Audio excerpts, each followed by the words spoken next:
नमस्कार दोस्तों, आप देख रहे हैं परीक्षा घाट। समस्या चाहे जो भी हो, हमें लड़ने का तरीका आनी चाहिए, क्योंकि हारा वही है जिसने लड़ा ही नहीं है। तो चलिए आज हम देखते हैं पृथ्वी के बारे में। पृथ्वी सौरमंडल का पांचवा सबसे बड़ा ग्रह है। अगर पूछा जाए कि पृथ्वी सौरमंडल का कितनेवें नंबर का ग्रह है, बड़ा ग्रहों की संख्या में अगर पूछे तो ध्यान में रखिएगा पांचवा का पांचवा सबसे बड़ा ग्रह है। सौरमंडल में सूर्य से अगर स्थान पूछे पृथ्वी का तो ध्यान में रखिएगा तीसरें नंबर पे आते हैं पृथ्वी, सूर्य के बाद। ध्यान में रखिएगा इनको। आगे देखेंगे, पृथ्वी की उत्पत्ति के संदर्भ में बिग बैंग सिद्धांत या महाविस्फोट सिद्धांत, दोनों एक ही नाम है, दोनों को ध्यान में रखिएगा, बिग बैंग या महाविस्फोट। वैज्ञानिकों का कहना है कि एक महाविस्फोट हुआ था, पहले एक पुंज के नाम से जानते थे। इस पुंज में महाविस्फोट हुआ जिसके कारण पृथ्वी का उत्पत्ति हुआ, ब्रह्मांडों का भी उत्पत्ति हुआ। चलिए आगे देखेंगे। अंतरिक्ष से देखने पर पृथ्वी का ग्रह जो है नीले रंग और चमकीले गोले के समान दिखाई पड़ता है। अंतरिक्ष से देखने पर ध्यान में रखिएगा, प्रश्नों में पूछा जाएगा कि अंतरिक्ष से देखने पर पृथ्वी कैसी दिखती है, तो चमकीले गोले समान दिखाई पड़ते हैं, नीले रंग की भी दिखती है, दोनों को ध्यान में रखना है। आगे देखेंगे, पृथ्वी गोलाकार है। इसमें अगर पूछा जाए जल की प्रतिशत में तो 71% इसमें जल है और 29% इसमें स्थल है। ध्यान में रखिएगा, 71% जल और 29% स्थल है। चलिए आगे देखेंगे। पृथ्वी उत्तरी व दक्षिणी ध्रुवों पर चपटी है।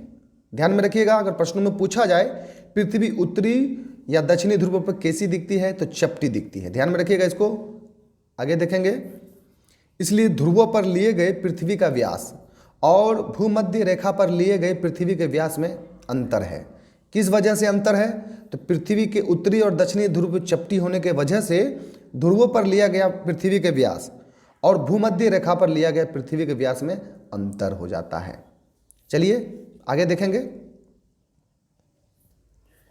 पृथ्वी अपने अक्ष पर पश्चिम से पूर्व की ओर घूमती है। ध्यान में रखिएगा, पूरब से पश्चिम नहीं, पश्चिम से पूर्व की ओर घूमती है। जहाँ पे सूर्य आकर डूबती है वहीं से पृथ्वी घूर्णन स्टार्ट करती है। ध्यान में रखिएगा, यह अवधि 24 घंटे की होती है। इसको घूर्णन गति भी कहते हैं और दिन और रात इसी गति के कारण होता है। ध्यान में रखिएगा। आगे देखेंगे, विषुवत रेखा घूर्णन की यह गति, अगर पूछा जाए कि विषुवत रेखा पर घूर्णन की गति बताएं तो विषुवत रेखा पर घूर्णन की गति 1700 किलोमीटर प्रति घंटा है। ध्यान में रखिएगा, विषुवत रेखा पर 1700 किलोमीटर प्रति घंटा है। और 60 डिग्री चैनल पर अगर पूछे कि पृथ्वी की घूर्णन गति क्या है तो 60 डिग्री चैनल पर पृथ्वी की 800 किलोमीटर प्रति घंटा है। 60 डिग्री पर 850 किलोमीटर प्रति घंटा है।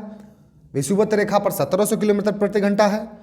और पृथ्वी के ध्रुवों पर गति पूछे तो ध्रुवों पर शून्य होती है। ध्यान में रखिएगा, ध्रुवों पर पृथ्वी की गति शून्य है, विषुवत रेखा पर 1700 किलोमीटर है और 60 डिग्री पर 850 किलोमीटर प्रति घंटा है पृथ्वी की गति, घूर्णन गति।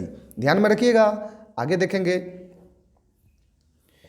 पृथ्वी सूर्य के चारों ओर एक निश्चित दीर्घवृत्ताकार पथ पर 29.72 किलोमीटर प्रति सेकंड की दर से परिक्रमा कर लेती है। ध्यान में रखिएगा, पृथ्वी सूर्य के चारों ओर एक दीर्घवृत्ताकार पथ पर घूमती है। प्रश्नों में आपको दीर्घवृत्ताकार से संबंधित भी पूछ लिया जाएगा, तो इसको भी दीर्घवृत्ताकार को भी आपको ध्यान में रखना है। दीर्घवृत्ताकार पथ पर 29.72 किलोमीटर प्रति सेकंड की दर से परिक्रमा करती है पृथ्वी सूर्य के। ध्यान में रखिएगा। आगे देखेंगे, इस परिक्रमण की अवधि 365 दिन 5 घंटे 48 मिनट और 48 सेकंड का है। ध्यान में रखिएगा। और अर्थात कहीं कहीं पर आपको 365 और 5 घंटे और 48 मिनट और 48 सेकंड नहीं रहेगा, कहीं कहीं पर आपको यह दिखेगा 3651/4। यह भी हो सकता है अगर यह नहीं मिले आपको ऑप्शन में। ध्यान में रखिएगा, 3651/4 दोनों को आपको ध्यान में रखना है। अब देखेंगे, चौथाई दिवस प्रतिवर्ष फरवरी महीने में जुड़ती है, जिसे हम लीप वर्ष भी कहते हैं। 29 दिनों का होता है लीप वर्ष, फरवरी महीना, इसी वजह से हम इसे लीप वर्ष कहते हैं। चौथाई दिवस भी इन्हीं का नाम है। दोनों को आपको ध्यान में रखना होगा। पृथ्वी के परिक्रमण तथा अक्ष पर झुकाव के कारण ही ऋतु परिवर्तन होता है। ये दोनों को आपको ध्यान में रखना होगा। ऋतु परिवर्तन प्रश्नों में पूछा जाए कि ऋतु परिवर्तन कैसे होता है, तो ऋतु परिवर्तन अक्ष पर झुकाव के भी कारण से होता है और पृथ्वी के परिक्रमण के कारण से भी होता है। आपको दोनों ध्यान में रखना होगा। और आप देख रहे थे परीक्षा गाठ, और हमारा यह वीडियो आपको अगर अच्छा लगा है तो प्लीज़ इसे सब्सक्राइब और शेयर करें। फिर मिलेंगे अगले वीडियो में।